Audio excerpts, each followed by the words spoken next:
Hello, all, and welcome back to Kids to College Dissolving an Eggshell Part 2.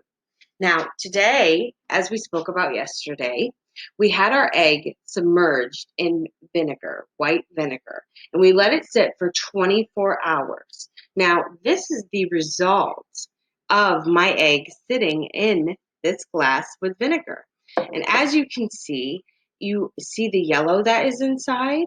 That's because usually when you crack the egg, the yolk is yellow, right? So what we're seeing is the yolk. We're seeing the inside of the egg because the shell has dissolved due to the process that we spoke about yesterday. And now all that is left is a thin membrane called a semi-permeable membrane. Now, it's also expanded, and that's because of what we also spoke about yesterday. The water that's in the vinegar penetrated the membrane to try to even out the concentration of water that was surrounding it through a process called osmosis. Now, we're going to take our flashlight and we're going to shine it through our egg. And let's see, you see how the egg is glowing?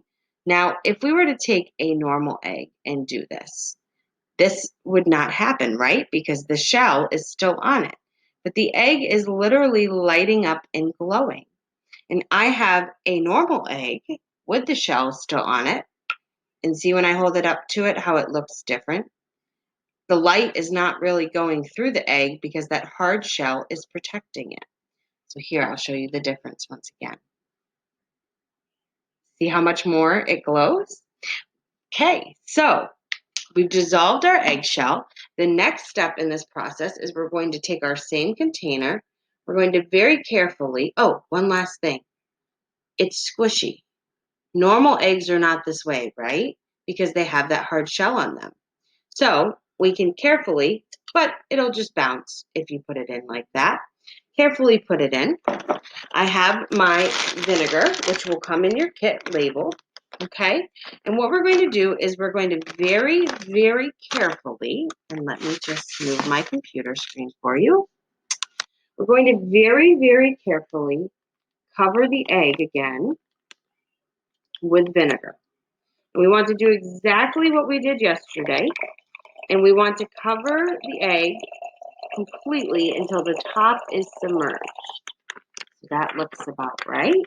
And we'll close up our vinegar because you're going to need this vinegar for our next experiment, which is making a bubbly volcano. But that is soon to come. So we're going to put that aside, save our vinegar. So now we have our egg with no shell, only the thin membrane, and we're going to let it sit for 7 days. And then it's going to turn into a bouncy ball. That's the next step. But I know it'll be hard to not touch it for 7 days, but I promise the results will be worth it. So we're going to seal that up. We're going to put it in an undisturbed place that it won't be touched or moved, and we'll leave it for 7 days and revisit this next week. Thank you so much from Kids to College. We miss you so very much, and we hope that you're having a wonderful day and a great time at home with these experiments.